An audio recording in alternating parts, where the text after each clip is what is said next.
Kuvendi i Serbisë njoftoi rifillimin e punimeve pas tensioneve dhe kaosit që pushtoi sallën parlamentare ditën e djeshme, teksa kjo e fundit u mbush nga tymi dhe gazi do sjellës në përplasjen e ashpër mes opozitës dhe mazhorancës së presidentit Aleksandar Vučić.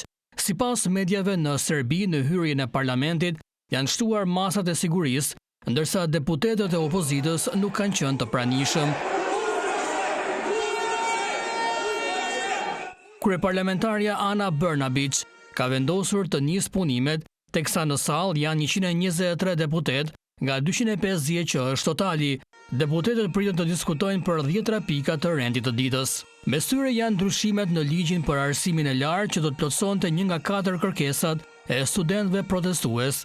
Zyrtarisht nuk është bërë e ditur dorëheqja e kryeministrit të Serbisë, Miloš Vučević, por kryetaria e Kuvendit të Serbisë Ana Brnabić ka bërë të ditur se do të diskutohet pas përfundimit të debatit për të gjitha pikat e rendit të ditës.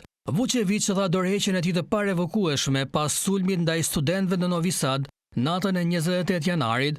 Dorëheqja erdhi 3 muaj pas shembjes së çatisë së stacionit të trenit në Novi Sad, duke vrarë 15 persona dhe duke shkaktuar një valë protestash të përditshme dhe bllokada studentore në të gjithë vendin. Deputetët e opozitës njoftuan në fillim të seancës se qeveria është në dorëheqje dhe nuk mund të propozojë ligje, dhe se të vetmet tema që duhen diskutuar në parlament janë kërkesat e studentëve dhe dorëheqja e kryeministrit.